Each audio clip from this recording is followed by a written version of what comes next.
listen, is this all you're doing here? I mean, really? What do you mean? I mean, would you like to see more? I'd like to see more. Sure, I'd like to see more. It's gonna cost you more. Well, how much? What do you mean? How much? Well, if you'd like to see this little red top removed, it's gonna cost you $20.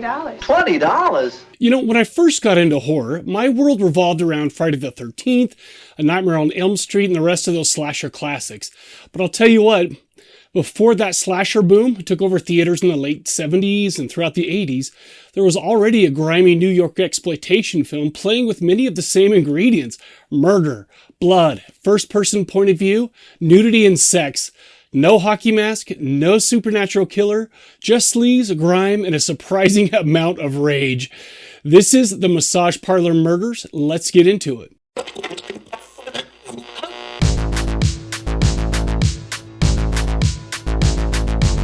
If you're familiar with Frank Henenlotter or Larry Cohen, you know exactly how well they use the sleazy streets of 42nd Street, Times Square, and those surrounding New York neighborhoods as a backdrop.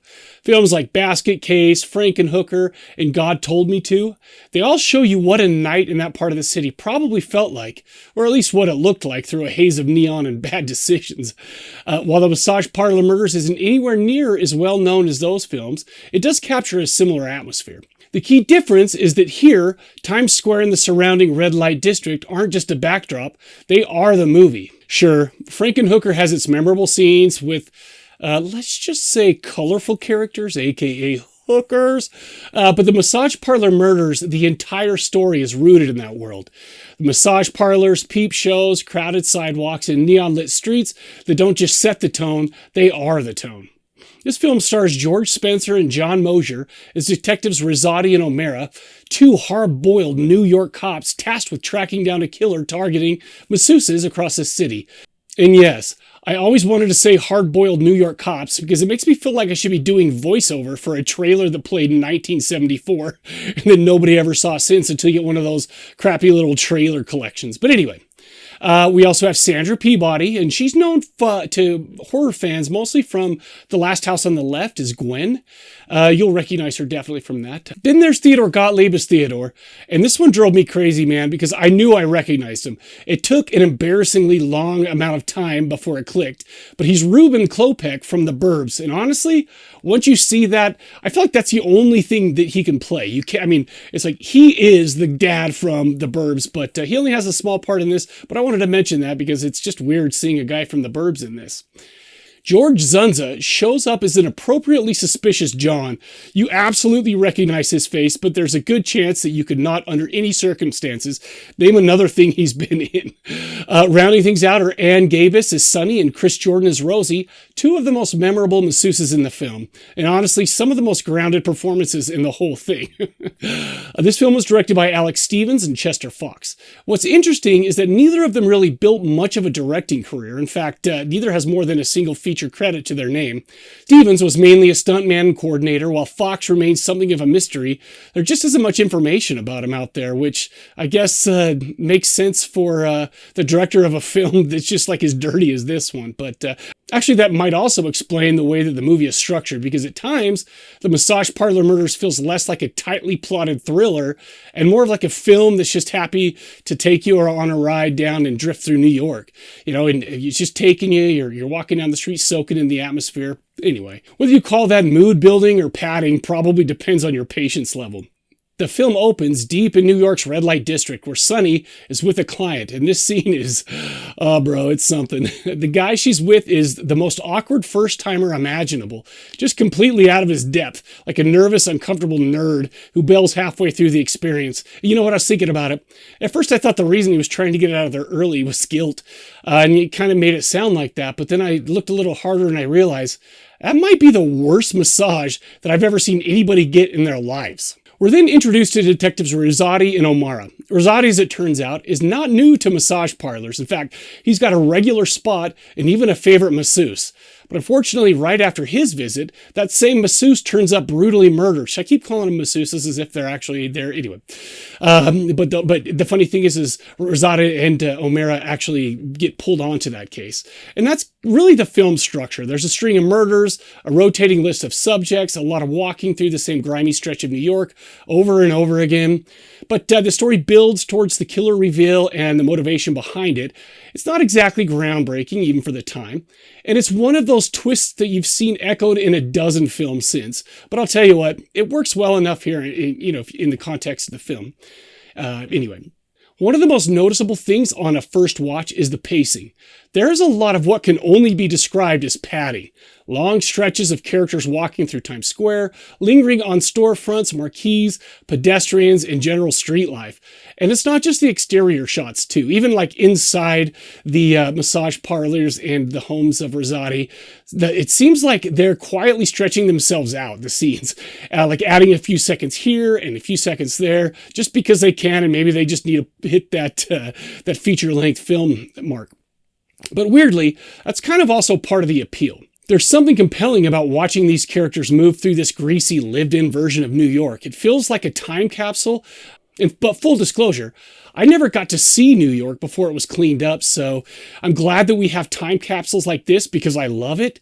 You could argue what was going on there and in the exploitation of certain groups of people, blah, blah, blah. But I kind of just like watching it for the atmosphere, and unfortunately, that's just gone from what I hear. Like I said, I haven't been there even after it was cleaned up for years and years and years. But like the films of Henenlotter or Larry Cohen, there's a real guerrilla filmmaking energy here, man. You can tell that they were just shooting in the streets of New York and kind of figuring it out as they went. Every so often, you can catch a passerby looking straight into the camera like they just walked into the wrong dimension, man. You're supposed to ignore it, but it's hilarious when you do notice. And I mean, obviously, it takes you out of the movie, but it cracks me up when I would check out and there's just some dude looking right at it going, what is happening here? Anyway, it's obviously a very low-budget movie, from the underdressed indoor sets to the shoddy dubbing, and at times a pretty bad sound.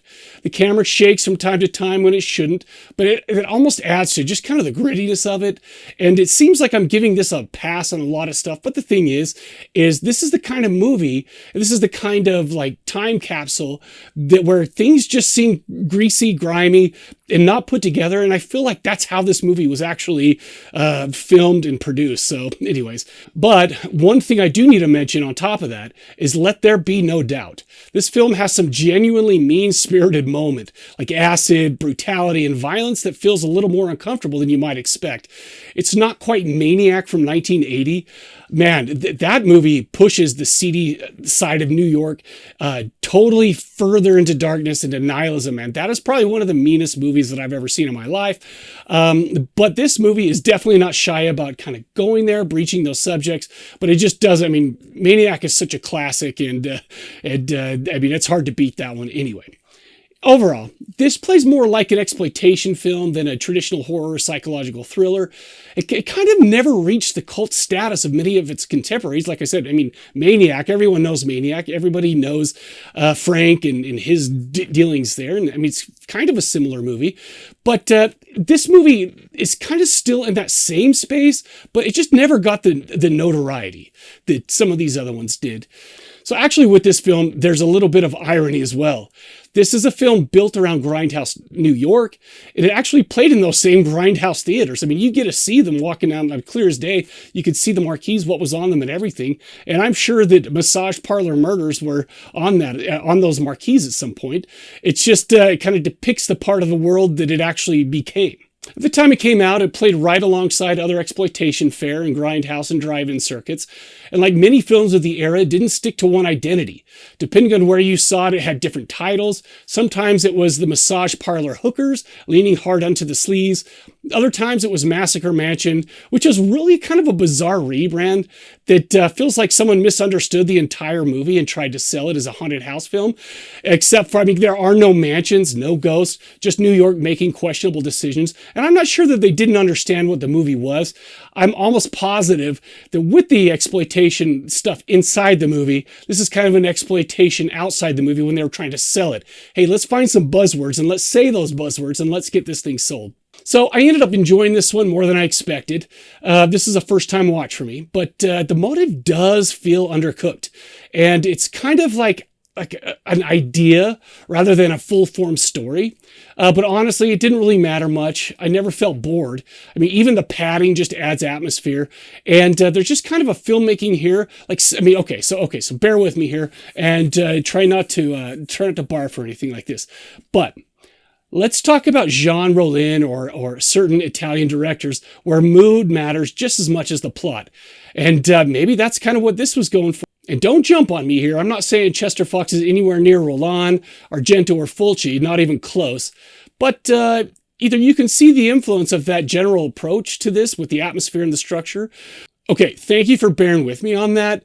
But I would bet the farm that the filmmakers on this did not have any influence from those directors, and this is just kind of how they made this. In fact, I was going through that, and it was difficult to keep a straight face, but yeah, this is like Roland and some of those others are like artistes, and this is not that kind of movie. I think that when they were putting this one together, it was just kind of just how it turned out. This movie actually had a lot of scenes where there was no dialogue, like stretches that seemed like minutes of no dialogue, like nothing, no talking at all. Typically dry spells like those would really derail a movie. But I'll be honest with you, the score in this one came in and like saved the day. It was all that funky jazz, really interesting stuff. And without either tightening up the pacing or having this excellent soundtrack, this would have been a snooze fest. So this has had an actual, like a really good release. I picked up the Vinegar Syndrome release that came out a couple years ago. It does a good job of presenting the film cleanly without really sanding off the grit. Like it looks really good, but I mean, you can still tell it's mean-spirited and grimy and just kind of dirty. Definitely worth a watch if you're into those exploitation era curiosities. And the thing is, I haven't seen this outside of that Blu-ray, so I don't know if like the extra grime or the grit or the grain or anything like that makes it better or worse. This is the only copy I've seen of it, but I mean, you can see hints of the griminess, the grit, but it looks really great. I'm not totally sure why this one doesn't get discussed as much as other films from the era. Like, it feels like it should have a stronger cult presence than it does.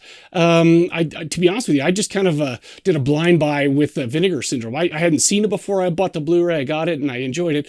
But I'll be honest with you, if you guys have any thoughts on that, I'd be curious to hear them. Because, I mean, yeah, I did get a big Vinegar Syndrome release, but and it's not the best movie out there. And it's not the best Vinegar Syndrome or boutique label purchase that I've ever made. But man, some of the movies they put out are terrible, and I hear way more about those than I do this one. Anyways, one last thing. Shout out to Rosati's wife, man. He's out there whoring around and working constantly. But when he gets home after a long day, she's always there with a beer in her hand, ready to give it to her husband. He is not worthy of you. Plus, she's kind of hot for an old lady, if you know what I mean. Anyways, I think that's all I got for this episode. Do me a favor and tell me what are your thoughts about why this didn't seem to get the same kind of attention throughout time, not just recently with the Vinegar Syndrome release, but why didn't this one get a cult status, for instance, like a lot of these other ones that have? I mean, there's a lot of like really bad flicks that, I mean, I enjoy them because I like bad movies a lot of the time, and I'm not saying every movie I watch is bad, but the thing is this one feels like it fits right there. I mean, it's as good as most of the stuff that are being put out by boutique labels. And, I enjoyed this one. And I mean, a lot of it for it's, like I said, it's for a curio, just kind of picking it up, seeing kind of a time capsule. But you know what? I don't know. Anyways, let me know what you think about that. In fact, if you have any suggestions for future videos, drop them in the comments as well. Make sure to check out corpsecollective.com for all the other projects that I got going on there. And I really do appreciate you guys checking out this video. And until next time, I'll catch you later.